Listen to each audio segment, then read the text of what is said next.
Hola a tots i a totes. Bé, començarem a desenvolupar la unitat formativa número 5 i parlarem de la jornada i la retribució.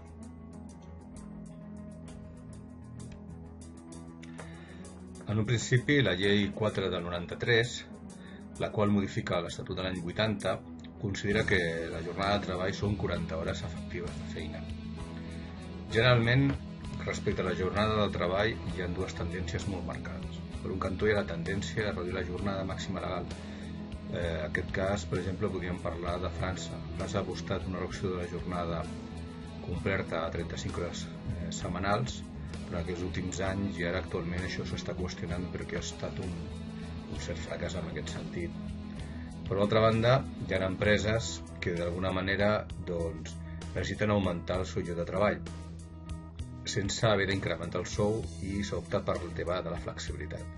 Per tant, en aquests moments ens podem trobar gent que vol reduir la jornada cobrant un sou igual per una jornada completa i persones que consideren que ha d'haver una certa flexibilització laboral. Això amb la crisi s'ha anat concretant més i l'última opció és la més aplicada en general.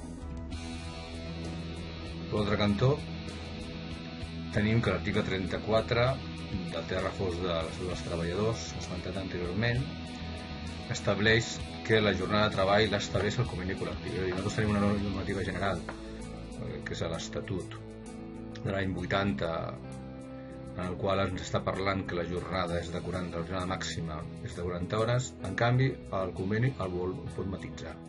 És a dir, si el conveni diu que una jornada és inferior, que generalment per convenis col·lectius per oficines i despatxos, tenim que la jornada setmanal són 37 hores i mitja. Això fa que com a condició més beneficiosa, malgrat que el conveni és un pacte entre empresaris i treballadors i és una normativa d'inferior categoria a una llei, aplicaríem el principi de norma més beneficiosa i aplicaríem aquestes 37 hores i mitja. Per la qual cosa hem d'establir que la mitjana són 40 hores, però per pacte, o bé entre empresari i treballador o bé per conveni col·lectiu, podria estar inferior.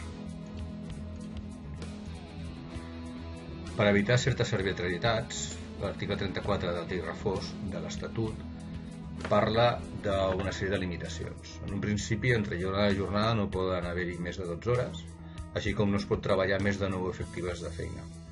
Això podria entrar en contradicció amb una sèrie de sectors en què hi ha unes jornades especials, en el cas, per exemple, de sanitat, una infermera o un infermer pot tenir unes jornades de 12 hores, que evidentment el conveni ho estableix així, es pot treballar, però amb el seu conjunt setmanal no poden superar com a mínim aquestes 40 hores que marca l'Estatut. En qüestió de menors de 18 anys, la jornada diària ha de ser de 8 hores, i per la qual cosa no podria fer més aquesta jornada. Així com el tema de la formació de la jornada contínua, és a dir, nosaltres de manera intensiva podem treballar 6 hores amb descansos de 15 minuts i els menors d'edat han de tenir un descans i les jornades aquestes no poden ser més de 4 hores i mitja. Respecte a les hores extraordinàries, aquí ens hem d'aturar una mica perquè és un tema bastant delicat i desconegut. En un principi, les hores extraordinàries són de caràcter són de caràcter voluntari. Què vol dir això? Que no són obligatòries.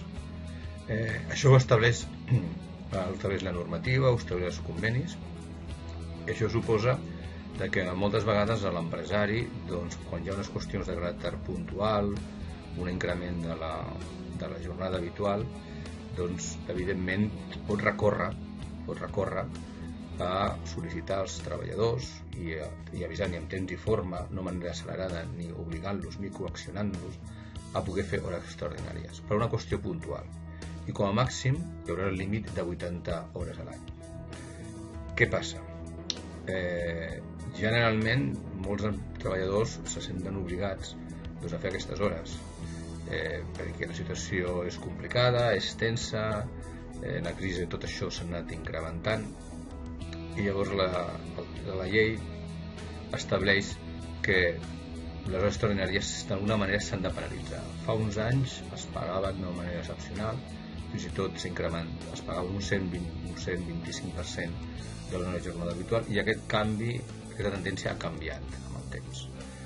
Ha canviat bàsicament perquè, amb el fons, el fet de recórrer a les hores extraordinàries va en contra de l'ocupació efectiva dels treballadors.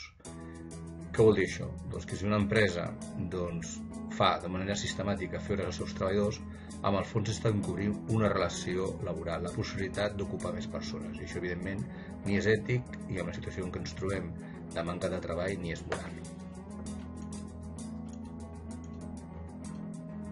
Respecte al treball nocturn, tot aquell que es realitza a partir de les 10 de la nit fins a les 6 de la matinada és nocturn. Quan dintre de la jornada de treball les hores que es realitza estan dintre d'aquesta franja horària, com a mínim 3 hores d'aquestes que estan realitzant dintre d'aquest horari, es considera que la jornada habitual és nocturna. Si no és així, es pagarien les hores diürnes i la resta de la jornada com hores nocturnes. Posem un exemple. Imagineu que tenim una jornada de 6 de la tarda a les 12 de la nit. Doncs de les 6 a les 10 es pagarien com una hora efectiva de treball normal, i a partir de 10 fins a les 12 com un horari nocturn. Normalment, les hores nocturnes s'acostumen a pagar una mica més. Abans d'establir el criteri que es pagaven com a mínim un 25% més d'una jornada habitual de feina. Ara actualment es resol amb un complement de nocturnitat que paga l'empresa, el treballador. La jornada màxima no pot ser més de 8 hores, a excepció de les jornades especials, com hem comentat anteriorment.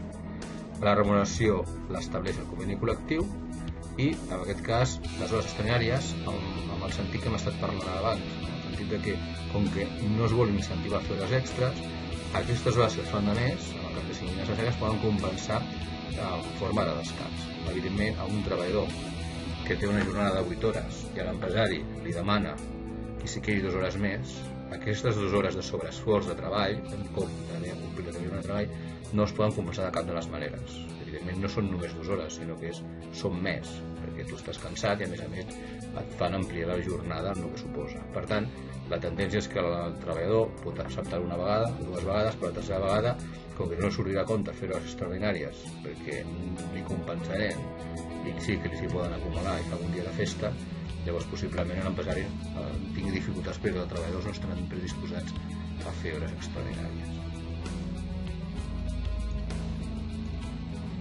Treball a torns. El treball a torns és un treball penós, un treball en el sentit que hi ha una càrrega de treball important, el fet de canviar de torns de forma sistemàtica cada 15 dies, i nosaltres, el ser humà, funcionem a base de bioritmes, és molt diferent treballar de matí, de dia, cada tarda, cada nit, i a més, si de forma sistemàtica et van canviant de torn, doncs és un tema que pot afectar fins i tot la salut del treballador.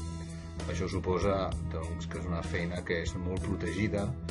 Les persones que fan torn d'alguna manera tenen prioritat a poder demanar un torn fixe o un torn de dia, i llavors és un tema bastant protegit, el tema de la seguretat i higiene. Es poden acumular descansos perquè d'alguna manera la persona es pugui recuperar entre torn i torn.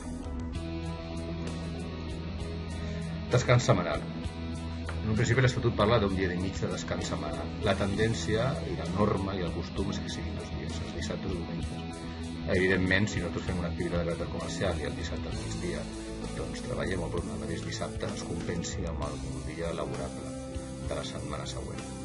Generalment es poden acumular els dies de descans fins 3 dies cada quinzena. Això és en els casos de persones que estan traslladades de manera o desplaçades de manera no permanent, i evidentment el tema del transport és molt complicat, anar i tornar en un cap de setmana i s'acumulen els dies de festa per poder anar al seu lloc habitual de residència.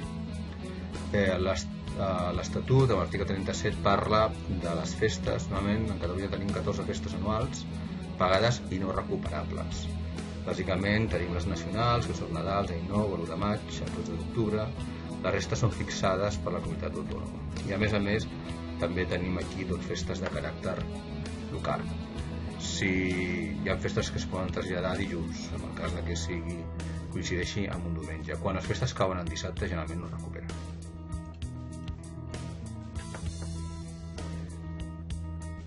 Un altre concepte són els descansos setmanals i festes i permisos. Els permisos retribuïts, és a dir, aquells permisos que el treballador té dret, als quals d'alguna manera no genera cap pèrdua econòmica, som el cas de naixement o del cas de malaltia, pots disposar de 3 a 4 dies. Aquest permís de naixement generalment s'acumula al permís de paternitat. El tema de matrimoni no són 15 dies, el trasllat un dia, deutes inexcusables és el temps indispensable, així com els deures sindicals i de representació, exàmens, prenatals i preparació del part, i el tema de lactància és 1 hora al dia que es pot acumular.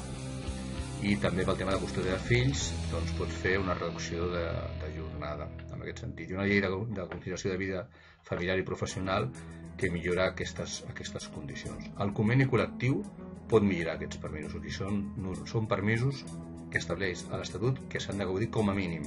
A partir d'aquí ens podríem trobar, per exemple, un conveni que et donés 2 dies de trasllat, o que et donés més dies de permís amb el tema del naixement, o que tinguessin els famosos dies de lliure disposició que un treballador podia tenir 3 o 4 dies a l'any com a deures inexcusables que podria demanar, i no se li faria cap mena de deducció amb el seu sou. Pel tema de les vacances. El tema de les vacances és un tema també delicat. Les vacances és un dret que té tot el treballador que ha de descansar de manera obligatòria, insisteixo amb el concepte obligatori, quan una persona realitza una activitat laboral. Generalment es generen 2 dies i mig de vacances per cada mes de treball. I és un dret irrenunciable, és a dir, si durant l'any no es puc gaudir de vacances, ho has de sol·licitar a l'empresari. Aquest no te'l pot compensar ni econòmicament ni acumulant de les vacances d'un any per l'altre, que generalment això queda en contradicció en molts casos que coneixem nosaltres que no és així. Però la llei és molt clara en aquest sentit. Per tant, si tenim una persona que en el mes de novembre s'incorpora a treballar a l'empresa, disposarà de 5 dies de vacances, i abans que passi l'any li seria de donar facilitats perquè el treballador pugui gaudir dels seus 5 dies. Si no el sol·licita, espera automàticament. Per tant, és un dret que té el treballador de demanar-ho i una obligació que l'empresari ha de respondre. I bé, i en aquests casos a vegades hi ha certs malentesos, sobretot una persona que incorpora nova, doncs la sensació de que no té dret a demanar-les, i no és així. És a dir, és un dret que té el treballador, perquè evidentment les persones quan treballen 360 dies han de disposar com a mínim dels 30 dies naturals que puc marcar el conveni col·lectiu o que diu l'Estatut. Bé, aquí tenim un quadre resum amb el qual una miqueta són els aspectes que hem estat parlant. Hem parlat de la jornada amb el límit de les 40 hores, hem estat parlant dels diferents tipus de descansos, així com la distribució de la jornada en si amb uns períodes de descans molt concret. Hem parlat de les hores extres, del treball nocturn i el treball de torn, i en aquest cas la remuneració específica per cada un dels casos. Confio que us hagi quedat clar i ens veurem el proper dia. Gràcies.